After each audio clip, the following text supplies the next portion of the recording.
It was a quiet morning, as usual. Mama Toba woke early, her heart heavy, like a stone in a river.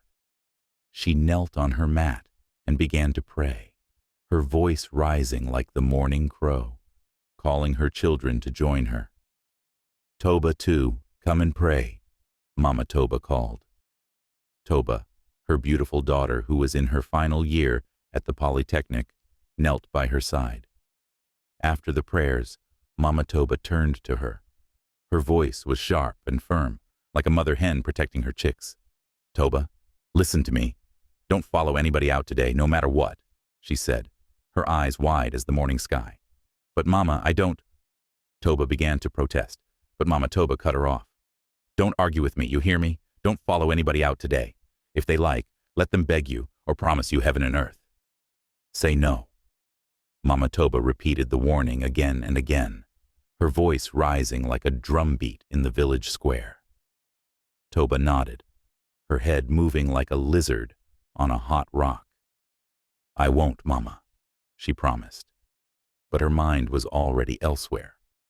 The morning chores were done, and Toba dressed in her neat clothes. She tied her scarf carefully, waved her mother goodbye, and walked out into the bright day. Her steps were quick and light, like a bird hopping to freedom. At school, Toba met her two best friends, Ama and Adedoja. They stood out like peacocks in a flock of hens, dressed as if they were going to a grand festival. Ama wore a bright dress while Adedoja's skirt sparkled like the stars. "Toba, you're looking fresh this morning," Ama laughed. "Yes, fresh like morning dew." "Exactly," Adedoja added, her smile as wide as the river. The three friends stood together, laughing and talking, unaware that the day was about to take a turn darker than the bottom of a clay pot. "Have you heard?" Ama said, her eyes sparkling like sunlight on water. "Classes have been canceled until next year." "Ah, so my transport fare today was wasted," Toba sighed, shaking her head. "Don't mind them," Adedoja said with a grin. "But don't worry, we won't let the day go to waste." Toba frowned. "What do you mean?" "We're going to a party," Ama announced, clapping her hands together with excitement. "A small one, nothing serious. Come with us, Toba." Toba froze, her mother's warning ringing in her ears like the sound of a warning gong. "I can't," she said, shaking her head. "I need to study. I can't just waste my time."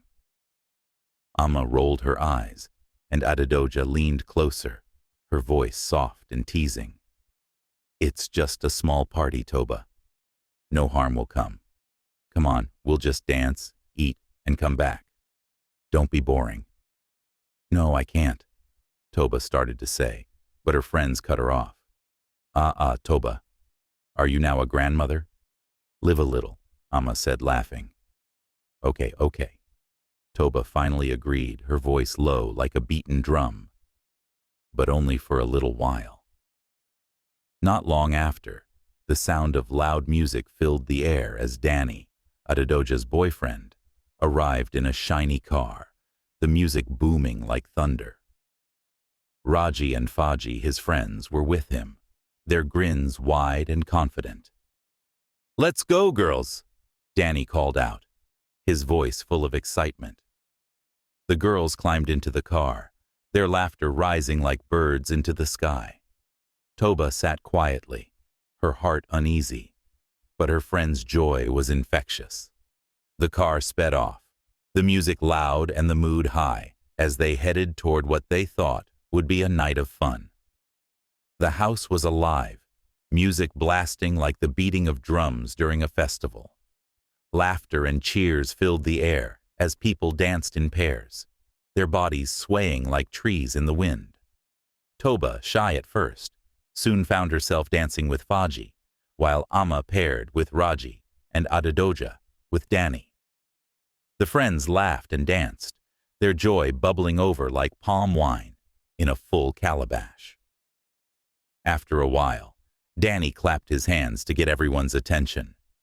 "Friends, it's time for a special treat, I have something planned just for us, he said with a grin that didn't quite reach his eyes. Excitement rippled through the group as Danny led them outside. The girls, giggling and curious, followed as he drove them to a nearby hotel. The table was already set with plates of steaming food and bottles of drinks shining under the soft light. "Eat, my queens," Danny said with a flourish, pulling out chairs for the girls. The girls ate and drank, their laughter echoing through the room like the melody of a happy song. Meanwhile, far away, Mama Toba sat in her market stall, her heart heavy like a sack of stones. Toba should have been back by now. She tried calling her, but the phone rang and rang with no answer. "Why won't she pick up?" Mama Toba muttered, her palms sweaty as she dialed again. Her spirit was restless, like the wind before a storm. Back at the hotel, Toba's phone buzzed on the table, unnoticed amidst the noise and excitement. She didn't hear it. The music was too loud, and the night too enchanting. But suddenly, the enchantment began to fade. Toba's head felt heavy, like someone had poured sand into it. Her vision blurred, and her legs wobbled. She grabbed the edge of the table, but the room spun faster and faster. Amma slumped first, then Adedoja. Toba fought to stay awake, but her strength gave way, and darkness swallowed her whole. When Toba woke up, she was no longer in the hotel. The air was cold and smelled of damp earth. She looked around and saw cracked walls and broken windows. They were in an uncompleted building, deep in the middle of nowhere. Her hands and legs were tied with thick ropes. Turning her head, she saw Amma and Adedoja beside her, also tied and unconscious. Fear gripped her heart like the claws of a wild beast. Where are we?"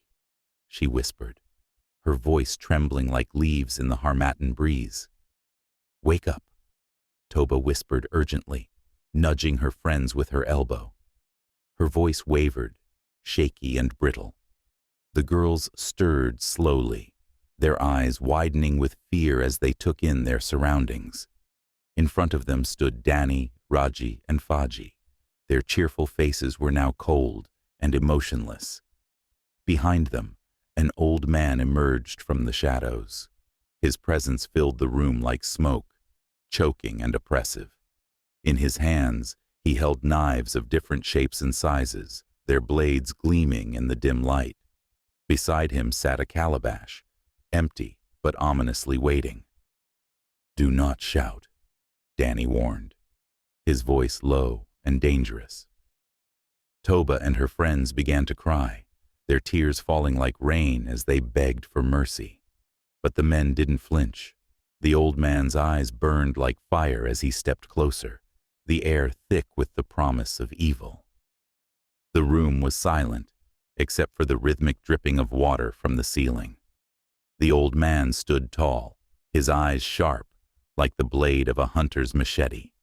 His deep, strange voice echoed in the darkness. "Pick a knife," he commanded, holding out the gleaming weapons. "Anyone who refuses will be flogged until their skin peels like yam." Toba and her friends cried harder, their sobs filling the empty space. "Please, we didn't do anything wrong," Amma begged, her voice trembling like a frightened bird. "Silence," the old man bellowed, his voice like thunder. He motioned to Danny and his friends, who stepped forward with ropes in hand. The girls screamed and struggled, but the ropes held them tightly. The old man brought out a small black bottle filled with a dark, foul-smelling liquid. He poured it into a wooden cup and held it to Adedoja's lips. "Drink," he commanded, his voice calm but ice-cold. Adedoja shook her head, her lips trembling.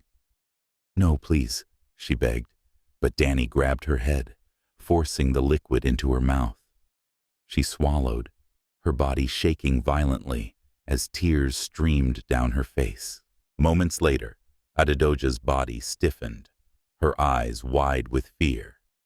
She fell to the ground, lifeless, The old man stepped forward, raising a sharp knife. With one swift motion, he severed her head. Blood poured into the calabash like a river as Danny and his friends chanted strange words, their voices blending with the old man's eerie incantations.